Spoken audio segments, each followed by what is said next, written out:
ఉద్యోగుల సమస్యలపై నేరుగా సీఎం రేవంత్ రెడ్డి రంగంలోకి దిగారు. కాసేపట్లో ఉద్యోగ సంఘాలతో భేటీ అయి సుదీర్ఘంగా చర్చించబోతున్నారు. అయితే ఉద్యోగులు తమ డిమాండ్లను సీఎం దృష్టికి తీసుకెళ్లారు.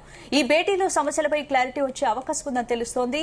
సీఎం నుంచి సానుకూల స్పందన రాకపోతే ఈ నెల 5న ఆందోళన కొనసాగించనుంది ఉద్యోగ ఉపాధ్యాయ జేఏసీ.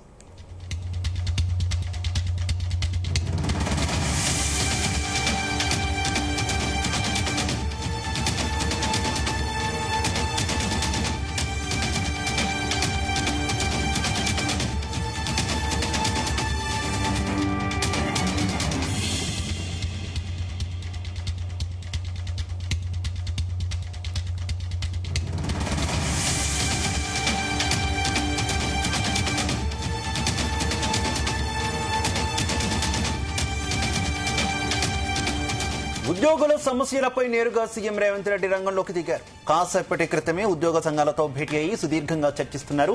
ఉద్యోగులు తమ డిమాండ్లను సీఎం దృష్టికి తీసుకువెళ్లినట్టు తెలుస్తోంది. ఈ భేటీలో సమస్యలపై ఒక క్లారిటీ వచ్చే అవకాశం ఉన్నట్టు సమాచారం. ఇక సీఎం నుంచి సానుకూల స్పందన రాకపోతే ఈ నెల 5న ఆందోళన కొనసాగించనుంది ఉద్యోగ ఉపాధ్యాయ జేఏసీ. ఇక ఇదే విషయానికి సంబంధించి మరింత సమాచారం మా బ్యూరో చీఫ్ నరేందర్ అందిస్తారు. నరేందర్, రైట్, వరుస భేటీలు నిర్వహిస్తున్నారు ముఖ్యమంత్రి రేవంత్ రెడ్డి. నిన్న ఆర్టీసీ కార్మికుల సమస్య మీద బట్టి విక్రమార్కతో చర్చించిన తర్వాత ఫైనల్ గా రేవంత్ రెడ్డితో చర్చించి వారి సమస్యల మీద ఒక కన్ఫ్యూజన్ తీసుకొచ్చేటువంటి ప్రయత్నం చేస్తున్నారు. అదే సమయంలో వాళ్ళ సమస్యలు మీద కొంత పాజిటివ్ గా ఉన్నటువంటి సీఎం రేవంత్ రెడ్డి ఇప్పుడు ఉద్యోగస్తుల సమస్యలు, ఎందుకంటే దాదాపు 15 లక్షల మంది ఉపాధ్యాయ వివిధ రంగాలకు సంబంధించినటువంటి డిపార్ట్మెంట్ సంబంధించినటువంటి ఉద్యోగులు 14.5-15 లక్షల మంది ఉన్నారు రాష్ట్రంలో. వాళ్ళందరి సమస్యలు చాలానే ఉన్నాయి. ఇందులో 45 సమస్యలను ఇప్పటికే సీఎం దృష్టికి గతంలో తీసుకొచ్చారు. డిప్యూటీ సీఎం తో మొన్న చర్చలు జరిపారు వరుసగా 2 రోజులు.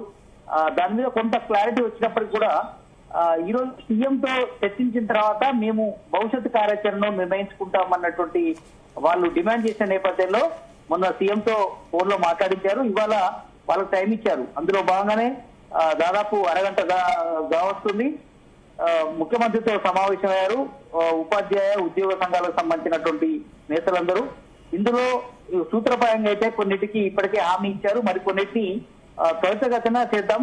ఆర్థికంగా కొంత రాష్ట్రం ఇబ్బంది పడుతున్నటువంటి నేపథ్యంలో వాటిని త్వరితగతిన పూర్తి చేయాలన్నటువంటి ఆలోచనతో ఉన్నటువంటి నేపథ్యం అయితే ఉంది. ఇందులో మనం కొన్నిటి మీద మనం మాట్లాడుదాం. ఇందులో వాళ్ళు డిమాండ్ చేస్తున్నటువంటి దాంట్లో అత్యధికంగా 2026 జూన్ నాటికి టీఆర్సీ అమలు చేయాల్సిందే. మరోటి పెన్షనర్లు ఉద్యోగుల పెండింగ్ బిల్లులను ఏకకాలంలో క్లియర్ చేయాల్సిన అవసరం ఉంది. మరో రకంగా ఉద్యోగుల హెల్త్ స్కీమ్ ద్వారా తక్షణమే నగదు రహిత వైద్యం అందించాలి. గతంలో రాజశేఖర రెడ్డి టైంలో దాని తర్వాత కొంతకాలం నడిచింది, దాని తర్వాత అయిపోయింది. బీఆర్ఎస్ టైంలో కొంతకాలం నడిచిన తర్వాత మళ్ళీ పునరుద్ధరించాలని డిమాండ్ ఉంది. అదే సమయంలో సిపిఎస్ రద్దు చేసి ఓల్డ్ పెన్షన్ స్కీమ్ ని పునరుద్ధరించాల్సిన అవసరం ఉంది అని కూడా వాళ్ళ డిమాండ్ లో ఉంది. 2004 సెప్టెంబర్ 1వ తేదీ నాటికి నోటిఫికేషన్ల ద్వారా నియమితులైనటువంటి ఉద్యోగులకు ఓపీఎస్ అమలు చేయాలన్న డిమాండ్ కూడా వాళ్ళ దాంట్లో ఉంది. అవుట్ సోర్సింగ్ ఉద్యోగులకు ప్రత్యేక కార్పొరేషన్ ఏర్పాటు చేసి ఉద్యోగ భద్రత కల్పించాలి. పెండింగ్ లో ఉన్నటువంటి 5 డిఎల్ను వెంటనే విడుదల చేయాలి. ఇది కొన్ని రాష్ట్ర బడ్జెట్ మీద తీవ్ర ప్రభావం ఉంటుంది. అయినా వాళ్ళు దాన్ని సబ్సిడీలు అంటున్నారు, చేయాల్సింది అంటున్నారు. రెవెన్యూ శాఖలో 61 ఏళ్లు పైబడినటువంటి వీఆర్ఏ వారసుల ఉద్యోగుల నియామకం చేపట్టాలి. అదే డిపార్ట్మెంట్ సంబంధించిన 637 మంది కంప్యూటర్ ఆపరేటర్లు వాళ్ళను సేవలను పునరుద్ధరించుకోవాలి. రెవెన్యూ శాఖకు సంబంధించినటువంటి ఆపరేటర్ల విషయం కానీ, ప్రభుత్వ ఉద్యోగుల సమస్య ఎప్పటికప్పుడు పరిష్కరించాలని కానీ, ఉద్యోగుల సాధన బదిలీల కోసం ఒకే స్టేషన్ లో 3 సంవత్సరాలు పనిచేయాలని అర్హత ప్రమాణాన్ని 2 సంవత్సరాలు తగ్గించింది. ఎందుకంటే ఈ నెక్స్ట్ మంత్ వరకు ఈ గడువు ఉంది. దానికి సంబంధించి అందరూ అప్లై చేసుకుంటున్నారు కనుక ఇది 2 సంవత్సరాలు తగ్గించాలని డిమాండ్ తీసుకొస్తున్నటువంటి పరిస్థితి. ఇక మల్టీ జోన్ 1 నుంచి మల్టీ జోన్ 2కి లేదా జూన్ కు దీనికి విరుద్ధంగా కొంతమంది ఉద్యోగులను తిరిగి కేటాయించడానికి 315 జీవోని కోర్టుల ఆవేశం కల్పించాలి. సార్వత్రిక ఎన్నికల నివారణ నిబంధన భర్తీ చేయబడి నేటికి సొంత జిల్లాలకు చేరుకున్న వాళ్ళ విషయంలో రప్పించాలి.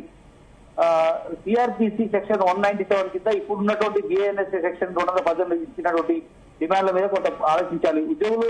ఉద్యోగంలో ఉండగా మరణించిన ఉద్యోగుల కుటుంబ సభ్యులకు కారుణ్య నియామకాలు చేపట్టాలి. ప్రభుత్వ ఉద్యోగులుగా పనిచేస్తున్న దివ్యాంగులకు 4% రిజర్వేషన్ కల్పించాలి. ఇట్లా చాలా డిమాండ్ ఉన్నాయి. వైద్య ఖర్చుల రీఎంబర్స్మెంట్ బిల్లును వెంటనే పేరుకపోయినాయి కాబట్టి వాటిని వెంటనే రిలీజ్ చేయాలి. ప్రభుత్వ ఉద్యోగులందరికీ వారి జిల్లా కేంద్రాలు నిర్దేశిత ప్రాంతాల్లో గృహ స్థలాలను కేటాయించాలి. ఇవన్నీ కొంచెం ఆచరణకు సాధ్యం కాని డిమాండ్ కూడా ఉన్నాయి. కొన్ని ఫైనాన్స్ తో సంబంధం లేని డిమాండ్లు ఉన్నాయి. ఇట్లా చాలా అంశాలు ఉన్నాయి. వీటన్నిటి మీద కూడా సానుకూలంగా కొంతవరకు ఉన్నారు.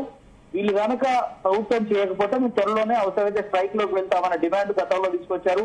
ప్రభుత్వం ఉన్న ఆర్టీసీ లాగానే సమ్మెలోకి వెళ్తే రాష్ట్రం మీద తీవ్ర ప్రభావం పడుతుంది. ఇప్పటికే సంక్షేమ పథకాల విషయంలో కానీ మిగతా విషయంలో జనాలకు చెప్పుకోలేనటువంటి పరిస్థితిలో ఇప్పుడు నెగిటివ్ ఇంపాక్ట్ జనాలకు పడితే మళ్ళీ కోలుకోవడం ఇబ్బంది అవుతుంది అన్నటువంటి రాష్ట్ర ప్రభుత్వం భావిస్తుంది. అందుకనే స్వయంగా ముఖ్యమంత్రి రేవంత్ రెడ్డి తన ఇంటికి పిలిపించుకొని ఉద్యోగస్తులతో వాళ్ళ యూనియన్లతో మాట్లాడుతున్నటువంటి పరిస్థితి కనిపిస్తుంది. మరి కాసేపట్లో అటు యూనియన్ల మీద కూడా, యూనియన్ నాయకుల మీద కూడా చాలా తీవ్ర ఒత్తిడి ఉంది కదా. ఎప్పుడు కూడా యూనియన్ నాయకులంతా కూడా ప్రభుత్వ అధినాయకత్వం దగ్గర కొంత కన్విన్స్ అయిపోతున్నారు, కానీ సమస్యలు మాత్రం పరిష్కారం కావట్లేదు, కొంత లొంగుతున్నారు అనేటటువంటి ఒత్తిడి వారి మీద ఎక్కువగా కనిపిస్తున్న నేపథ్యంలో ఎంత వరకు ముఖ్యమంత్రి రంగంలో దిగాక కొంత సఫలమయ్యే అవకాశం ఉందనుకోవాలి?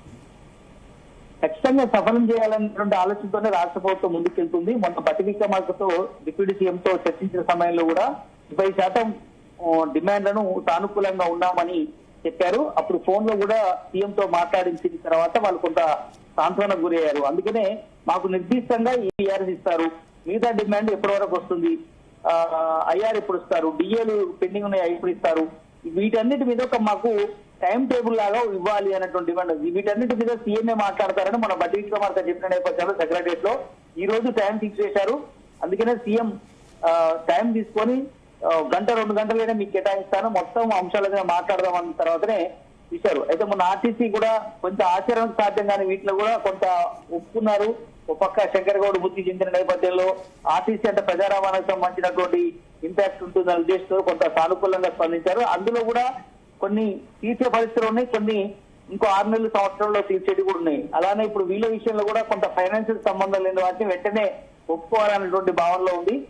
డిఏటీఏలు పిఆర్సీ విషయంలో ఒకటిచ్చి ఒకటి ఆపడం ఇట్లాంటి విషయంలో కొంత సానుకూలంగా ఉన్నట్టుగానే తెలుస్తోంది. బట్ ఇప్పుడు దివ్యాంగుల విషయంలో కానీ, ఫీజు రియంబర్స్ మన వైద్య ఖర్చుల రియంబర్స్ చెల్లించే విషయంలో కానీ, ఉద్యోగుల ట్రాన్స్ఫర్ విషయంలో కానీ, 3 సంవత్సరాలు 2 సంవత్సరాలు కుదించే విషయంలో కానీ, ఇట్లా వాళ్ళ జిల్లాల్లో వాళ్ళకు కేటాయించే పోస్టుల విషయంలో కానీ ఇట్లాంటి వాటిని వెంటనే సిఎస్ తో చెప్పేసి ఇవన్నీ క్లియర్ చేయించాలనేటువంటి ఆలోచనలో ప్రభుత్వం అయితే ఉంది. మరి కాసేపట్లో వాళ్ళు బయటకు వచ్చిన తర్వాత ఎలాంటి డిమాండ్ల మీద వాళ్ళు మాట్లాడతారు, ఏమేమి హామీ ఇచ్చారు, ఇవన్నీ కూడా ముఖ్యమంత్రి కార్యాలయం నుంచి కూడా మనకు ఒక నోట్ వస్తుంది. వీటి మీద ఒక ఫైనల్ గా నిర్ణయం జరిగే అవకాశం అయితే కనిపిస్తుంది. ఎందుకంటే ఎల్లుండి కేబినెట్ సమావేశం కూడా ఉంది. ఆర్టీసీ సమస్యలు కానీ, ప్రభుత్వ ఉద్యోగుల సమస్యలు కానీ, వివిధ అంశాల మీద కేబినెట్ లో పూర్తి స్థాయిలో చర్చ జరిగే అవకాశం ఉంటుంది.